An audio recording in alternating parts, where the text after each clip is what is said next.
വയറ് വേർതിരിക്കുന്നതായിട്ട് അനുഭവപ്പെടാം, കുടവയറ് ഉള്ളതായിട്ട് തോന്നാം. അതുപോലെ തന്നെ വയറിൻ്റെ വലതുവശത്തായിട്ട് നിങ്ങൾക്ക് എപ്പോഴും വേദന അനുഭവപ്പെടാം, ശരീരം മൊത്തത്തിലൊരു നീർക്കെട്ട് പോലെ അനുഭവപ്പെടാം, ശ്വാസം മുട്ടൽ തോന്നാം. കാണുന്നവർക്ക് പോലും നിങ്ങളെ കാണുമ്പോൾ നിങ്ങൾക്ക് ശ്വാസം മുട്ടുന്നത് പോലെ അനുഭവപ്പെടാം. ഇത്തരത്തിലുള്ള സിംറ്റംസ് ശരീരം ചൊറിച്ചിലുൾപ്പെടെ നിങ്ങൾക്ക് ഫാറ്റി ലിവർ ഉണ്ടെങ്കിൽ അനുഭവപ്പെടാം. ഇത്തരത്തിലുള്ള ഫാറ്റി ലിവർ ഗ്രേഡ് 1 ആണെങ്കിലും 2 ആണെങ്കിലും നമുക്ക് റിവേഴ്സ് ചെയ്യാൻ പറ്റും. 14 ദിവസം കൊണ്ട് തന്നെ ഗ്രേഡ് 1 ഫാറ്റി ലിവർ നമുക്ക് റിവേഴ്സ് ചെയ്യാം. അതുപോലെ തന്നെ ഒരു മാസക്കാലം എടുത്തു കഴിഞ്ഞാൽ നമുക്ക് ഗ്രേഡ് 2 ഫാറ്റി ലിവർ റിവേഴ്സ് ചെയ്യുന്ന പ്രോസസ്സ് എല്ലാം സ്റ്റാർട്ട് ചെയ്യാൻ പറ്റും. ഇത്തരത്തിലുള്ള ഫാറ്റി ലിവർ എങ്ങനെ റിവേഴ്സ് ചെയ്യാം എന്നാണ് ഇന്നത്തെ വീഡിയോയിലൂടെ നമ്മൾ ഡിസ്കസ് ചെയ്യുന്നത്. ഞാൻ ഡോക്ടർ ആമിന, നിരാല ഹീലിംഗ് ഓയസിസിലെ ചീഫ് മെഡിക്കൽ ഓഫീസറാണ്.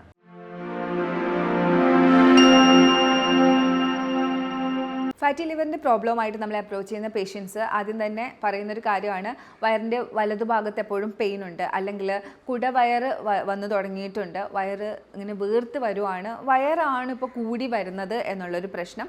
അപ്പോൾ ഇത്തരത്തിലുള്ള പ്രശ്നങ്ങൾക്ക് അവരാദ്യം തന്നെ ചെയ്യുന്നത് ഇറച്ചിയും മീനും എല്ലാം കട്ട് ചെയ്ത് ഓയിൽസ് എല്ലാം കട്ട് ചെയ്തിട്ടായിരിക്കും വരുന്നത്. നമ്മളോട് പറയും എല്ലാ ഇറച്ചിയും മീനും എല്ലാം കട്ട് ചെയ്തു ഡോക്ടറെ, ഒരു 1 month ആയിട്ട് നമ്മൾ അങ്ങനെയൊക്കെ ചെയ്ത് നോക്കി, പക്ഷേ ഒരു മാറ്റവും വന്നിട്ടില്ല. എന്നാൽ ഇത്തരത്തിലുള്ള ഫാറ്റി ലിവറിനും കൊളസ്ട്രോളിൻ്റെ പ്രശ്നത്തിനും ഡയബറ്റീസിൻ്റെ പ്രശ്നത്തിനും ഒന്നും നിങ്ങൾ കട്ട് ചെയ്യേണ്ടത് ഇറച്ചിയും മീനും അതുപോലെ തന്നെ ഫാറ്റും ഒന്നുമല്ല. എന്നാൽ എവരിടത്ത് എന്താണ് ഇപ്പോൾ കഴിക്കുന്നതെന്ന് ചോദിക്കുമ്പോൾ പറയുന്നത് കഞ്ഞിയും ചമ്മന്തിയും ഒക്കെ കുടിച്ചാണ് പോകുന്നത് എന്നാണ്. ഈ കഞ്ഞിയും ചമ്മന്തിയും ഇതിൽ വരുന്ന കാർബോഹൈഡ്രേറ്റ് ആണ് മെയിൻ കൾപ്രിറ്റ് എന്നുള്ളത് ഇന്നും മനസ്സിലാക്കാത്ത ഒരുപാട് ആളുകളുണ്ട്. അപ്പോൾ ഇത്തരത്തിൽ ഫാറ്റി ലിവറിൻ്റെ ഇഷ്യൂ ആയിട്ട് വരുന്ന ആളുകൾ ആദ്യം ചെയ്യേണ്ടത് ഈ ഒരു കാർബോഹൈഡ്രേറ്റിൻ്റെ അളവ് കുറയ്ക്കുക എന്നുള്ളതാണ്. നിങ്ങൾ വീട്ടിൽ കഴിച്ചുകൊണ്ടിരിക്കുന്ന ചോറ് ഇപ്പോൾ 3 സ്പൂൺ അല്ലെങ്കിൽ 4 സ്പൂൺ ചോറ് കഴിക്കുന്നവരൊക്കെ ഉണ്ടാവും. അപ്പോൾ അത്രയും ചോറിൻ്റെ അളവുണ്ടെങ്കിൽ അത് കുറച്ച് 4 ടേബിൾ സ്പൂൺ ആക്കി കൊണ്ടുവരിക. കട്ട് ചെയ്യാൻ പറ്റുകയാണെങ്കിൽ ഗ്രേഡ് 2 ഒക്കെയാണ് നിങ്ങളുടെ ഫാറ്റി ലിവർ എന്നുണ്ടെങ്കിൽ അത് കംപ്ലീറ്റ് ആയിട്ട് കട്ട് ചെയ്യാനായിട്ട് ശ്രമിക്കുക. അപ്പോൾ വരുന്ന അടുത്ത ക്വസ്റ്റ്യൻ ആണ്, ഈ ചോറെല്ലാം കട്ട് ചെയ്തിട്ട് നമ്മൾ എങ്ങനെ ജീവിക്കും, നമുക്ക് ദൈനംദിനം വർക്ക് ചെയ്യാനുള്ള ആ ഒരു ഊർജ്ജമൊക്കെ ഇനി എവിടെ നിന്ന് കിട്ടും എന്നുള്ളത്. അതിനായിട്ട് നിങ്ങൾക്ക് പ്രോട്ടീൻ യൂസ് ചെയ്യാം, ഫൈബർ യൂസ് ചെയ്യാം, വൈറ്റമിൻസും മിനറൽസും ഒക്കെ ധാരാളം അടങ്ങിയിട്ടുള്ള നട്ട്സ്, ഡ്രൈ ഫ്രൂട്ട്സ് എല്ലാം നിങ്ങൾ കഴിക്കണം. അതുപോലെ തന്നെ ഈ അരി ആഹാരം മാത്രം നിങ്ങൾ ഒഴിവാക്കിയാൽ പോരാ, മധുരം അടങ്ങിയിട്ടുള്ള ബേക്കറി ഫുഡ്സ് ആയിട്ടുള്ള പേസ്ട്രീസ്, അതുപോലെ ഡോണട്ട്സ്, ബിസ്ക്കറ്റ്സ് ഇതെല്ലാം ഒഴിവാക്കണം. ഫാറ്റി ലിവറിൻ്റെ പ്രശ്നമുള്ളവർ അധികം റോ ഫുഡ് കഴിക്കുന്നത് നല്ലതല്ല. Raw food means raw vegetables ചേർത്തിട്ടുള്ള സാലഡ് അധികമായി കഴിക്കുന്നത് നല്ലതല്ല. ലിവറിന് ഓൾറെഡി ഒരു പ്രശ്നമുള്ളപ്പോൾ ഒരു ഇൻഫെക്ഷൻസ് ഒക്കെ പെട്ടെന്ന് വരാനുള്ള സാധ്യതയുണ്ട്. അതുകൊണ്ടാണ് ഈ ഒരു റോ ആയിട്ടുള്ള ഫുഡ് എടുക്കേണ്ട, വെജിറ്റബിൾസ് എടുക്കേണ്ട എന്ന് പറയുന്നത്. ജസ്റ്റ് ഒന്ന് സോട്ട് ചെയ്തിട്ട് എടുക്കുകയാണെങ്കിൽ അത്രയും നല്ലതായിരിക്കും. അതുപോലെ തന്നെ രാത്രി കാലങ്ങളിൽ റോസ് സാലഡും ഫ്രൂട്ട്സും കഴിക്കുന്ന ശീലമുണ്ടെങ്കിൽ, ഡയറ്റിൻ്റെ ഭാഗമായിട്ട് നിങ്ങൾ ഫ്രൂട്ട്സും വെജിറ്റബിൾസും ഒക്കെയാണ് രാത്രി കഴിക്കാൻ ഉദ്ദേശിക്കുന്നതെങ്കിൽ അതും നിങ്ങളൊന്ന് ശ്രദ്ധിക്കുക. രാത്രിയാണ് നിങ്ങൾ ഫ്രൂട്ട്സ് കഴിക്കാൻ ഉദ്ദേശിക്കുന്നതെങ്കിൽ അത് മാറ്റി 11 മണിക്കോ 2 മണിക്കോ ഒക്കെ ആ ഒരു ഫ്രൂട്ട്സ് അങ്ങോട്ടേക്ക് മാറ്റുക. അതുപോലെ തന്നെ ഈ ഫ്രൂട്ട്സിൽ ഒരുപാട് ഷുഗർ കണ്ടൻ്റ് ഉള്ള ഫ്രൂട്ട്സ് നിങ്ങൾ എടുക്കരുത്. ഗ്ലൂക്കോസ് ഫ്രൂട്ടിലായാലും അത് ഫ്രക്ടോസ് ആയിട്ടുള്ളത് നിങ്ങൾക്ക് ഗ്ലൂക്കോസ് ആയിട്ട് ഗ്ലൈക്കോജൻ ആയിട്ട് തന്നെയാണ് പിന്നെ അത് കൺവേർട്ട് ചെയ്ത് സ്റ്റോർ ചെയ്യുന്നത്. അപ്പോൾ അതുകൊണ്ട് തന്നെ ഒരുപാട് ഷുഗർ കണ്ടൻ്റുള്ള ഫ്രൂട്ടായിട്ടുള്ള സപ്പോട്ട പോലെയുള്ള ഫ്രൂട്ടൊന്നും നിങ്ങൾ എടുക്കരുത്. നല്ല മധുരമുള്ള ഫ്രൂട്ട്സ് എടുക്കാതിരിക്കാൻ ശ്രദ്ധിക്കുക. ആപ്പിള് അല്ലെങ്കിൽ പൈനാപ്പിള്, വാട്ടർമെലൺ ഇതൊക്കെ നിങ്ങൾക്ക് എടുക്കാവുന്നതാണ് ആവശ്യത്തിന്.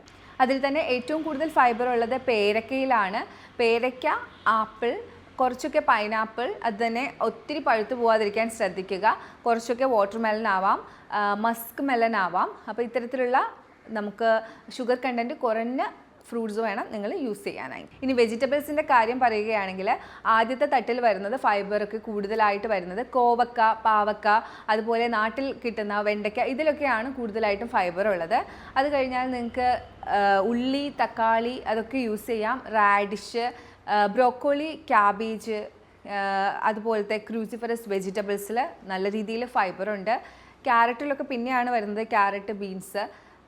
ഈവൻ പച്ചക്കായയിലൊക്കെ കുറച്ചും കൂടി കുറവാണ്. എന്നാൽ ഇതിനകത്ത് റെസിസ്റ്റൻസ് സ്റ്റാർച്ച് കൂടുതലായതുകൊണ്ട് വലിയ പ്രശ്നം വരില്ല.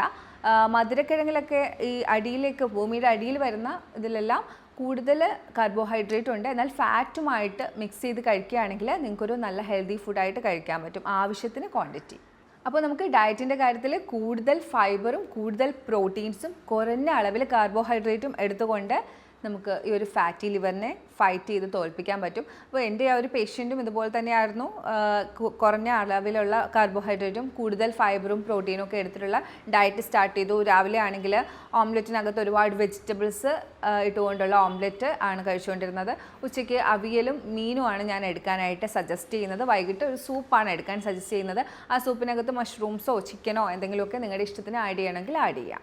ഇതുകൂടാതെ ആദ്യമേ തന്നെ ഞാൻ വൈറ്റമിൻ ഡിയുടെ സപ്ലിമെൻറ്റ്സും ഇയുടെ സപ്ലിമെൻറ്റ്സും ഒക്കെ എടുക്കാനായിട്ട് സ്റ്റാർട്ട് ചെയ്തു. അതുകൂടാതെ അവർക്ക് ആവശ്യമുള്ള ബാക്കി സപ്ലിമെൻറ്റ്സും കൊടുത്തിരുന്നു. കാരണം ഫാറ്റി ലിവറിൻ്റെ ഇഷ്യൂ ആണ്.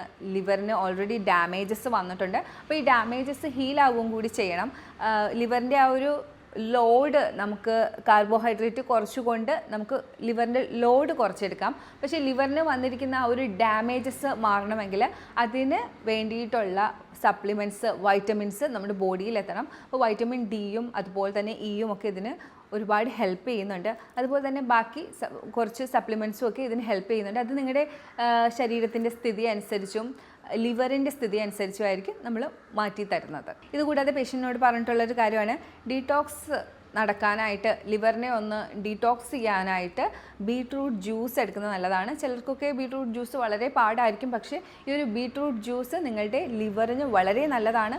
ഒരു 10 ദിവസം നിങ്ങൾ ഈ ഒരു ബീട്രൂട്ട് ജ്യൂസ് എടുക്കുക. അത് കഴിഞ്ഞിട്ടൊരു വാഷ് ഔട്ട് പീരീഡ് കൊടുക്കുക, ഒരു 5 ദിവസമെങ്കിലും. അത് കഴിഞ്ഞ് വീണ്ടും നിങ്ങൾക്ക് എടുക്കാവുന്നതാണ്. അതുപോലെ തന്നെ 4 മണിക്കുള്ള ഹെർബൽ ടീ ആയിട്ട് നിങ്ങൾക്ക് അജ്വൈൻ, ആയമോദകം, അതുപോലെ തന്നെ കരിഞ്ജീരകം, ഉലുവ, ജീരകം ഇതെല്ലാം തിളപ്പിച്ച് 1.5 ഗ്ലാസ് വെള്ളം തിളപ്പിച്ച് 1/2 ഗ്ലാസ്സിലേക്ക് കൊണ്ടുവന്ന് ഒരു കഷായം പോലെ ഒരു കൺസിസ്റ്റൻസിയിലേക്ക് കൊണ്ടുവന്നതിന് ശേഷം നിങ്ങൾക്ക് എടുക്കാവുന്നതാണ്. ഇതിൻ്റെ കൂട്ടത്തിൽ നട്ട്സും സീഡ്സുമായിട്ടുള്ള ആൽമണ്ട്സ് എടുക്കാം. ലിവർ നല്ല രീതിയിൽ ഡാമേജൊക്കെ മാറി കിട്ടുന്നതിന് നല്ല വൈറ്റമിൻസ് മിനറൽസ് വേണം. അതുപോലെ തന്നെ സൺഫ്ലവർ സീഡും പംകിൻ സീഡും എടുക്കാം. ഫ്ലാക്സ് സീഡ് എടുക്കാം. ഒമേഗ 3 ഫാറ്റി ആസിഡ് കൂടുതലായിട്ട് അടങ്ങിയിട്ടുണ്ട്. നേരത്തെ തന്നെ ഞാൻ പറഞ്ഞു ഉച്ചയ്ക്കത്തെ മീനിൻ്റെ കാര്യം. ഒമേഗ 3 ഫാറ്റി ആസിഡ് കൂടുതലായിട്ട് അടങ്ങിയിട്ടുണ്ട്. ഒമേഗ 3 ഫാറ്റി ആസിഡിൻ്റെ സപ്ലിമെൻറ്റ്സ് എടുക്കുന്നത് നല്ലതാണ്. ഡോക്ടറുടെ സജഷനോടുകൂടി മാത്രം എടുക്കുക. ഇതിനോടൊപ്പം തന്നെ പേഷ്യൻസിനോട് പറയുന്നൊരു കാര്യമാണ്, നന്നായി നടക്കണം. ഒരു 30 മിനിറ്റെങ്കിലും നടക്കണം. യോഗ ക്ലാസ്സിലോ അല്ലെങ്കിൽ ജിമ്മിനോ ഒക്കെ ജോയിൻ ചെയ്ത് ബോഡിയുടെ ആക്ടിവിറ്റീസ് ഒന്ന് നല്ല രീതിയിൽ കൂട്ടിയെടുക്കണം. മെറ്റബോളിസം കൂട്ടണം എന്നുള്ളത്. ഇതുകൂടാതെ ഹൈഡ്രോതെറാപ്പിയുടെ ട്രീറ്റ്മെൻ്റ് ആയിട്ടുള്ള GH പാക്ക് ചെയ്യുന്നതും ലിവർ ഡീടോക്സിന് ഹെൽപ്പ് ചെയ്യും. മുൻഭാഗത്ത് വയറിൻ്റെ മുൻഭാഗത്തായിട്ട് നിങ്ങൾക്ക് ഹോട്ട് ബാഗും പുറകിൽ കോൾഡ് പാക്കും വെച്ച് അതിന് ചുറ്റുമായിട്ടൊരു വെറ്റ് ക്ലോത്ത് വെച്ച് ഒന്ന് റാപ്പ് ചെയ്തതിന് ശേഷം അതിന് മുകളിലായിട്ടൊരു വുളൻ ക്ലോത്ത് ആ ഒരു ടെമ്പറേച്ചർ മെയിൻറ്റെയിൻ ചെയ്യാനായിട്ട് റാപ്പ് ചെയ്ത് ഒരു 20 മിനിറ്റ് ഇരിക്കുന്നതാണ് ഈ ഒരു GH pack, gastro hepatic pack എന്ന് പറയുന്നത്. ഈ ഒരു പാക്കും നിങ്ങളുടെ ലിവറിനെ ഒന്ന് ഡീടോക്സ് ചെയ്യാനും അതുപോലെ തന്നെ വയറിന് ചുറ്റുമുള്ള ഒരു നീർക്കെട്ടൊക്കെ ഒന്ന് മാറിക്കിട്ടാനും ഹെൽപ്പ് ചെയ്യും. അപ്പോൾ ഇത്രയും കാര്യങ്ങളൊക്കെ ചെയ്ത് കഴിഞ്ഞാൽ ഉറപ്പായിട്ടും നിങ്ങളുടെ ഫാറ്റി ലിവർ റിവേഴ്സായി വരും. അപ്പോൾ സപ്ലിമെൻറ്റ് കാര്യങ്ങളൊക്കെ എടുക്കുമ്പോൾ എപ്പോഴും ഒരു ഡോക്ടറുടെ ഹെൽപ്പോട് കൂടി തന്നെ എടുക്കുക. ഞാനീ പറഞ്ഞ കാര്യങ്ങളിൽ എന്തെങ്കിലുമൊക്കെ പ്രശ്നങ്ങൾ നിങ്ങൾക്കുണ്ടെങ്കിൽ, ഫാറ്റി ലിവറിൻ്റെ ഇഷ്യൂ നിങ്ങൾക്കുണ്ടെന്ന് ഫീൽ ചെയ്യുന്നുണ്ടെങ്കിൽ ഞാൻ പറഞ്ഞ കാര്യങ്ങളെല്ലാം നിങ്ങളൊന്ന് ഫോളോ ചെയ്ത് നോക്കുക. ഇതിനെക്കുറിച്ച് കൂടുതൽ അറിയാനും കൺസൾട്ടേഷനുമായിട്ട് നിങ്ങൾക്ക് ഈ കാണുന്ന നമ്പറിലേക്ക് കോൺടാക്ട് ചെയ്യാവുന്നതാണ്. നമുക്ക് ഓൺലൈൻ കൺസൾട്ടേഷനും ഓഫ്ലൈൻ കൺസൾട്ടേഷനും ഇൻ പേഷ്യൻറ്റ് ഫെസിലിറ്റിയും അവൈലബിൾ ആണ്. ഇനി ഒരു വീഡിയോയിലേക്ക് കാണുന്നവരേക്കും ബൈ.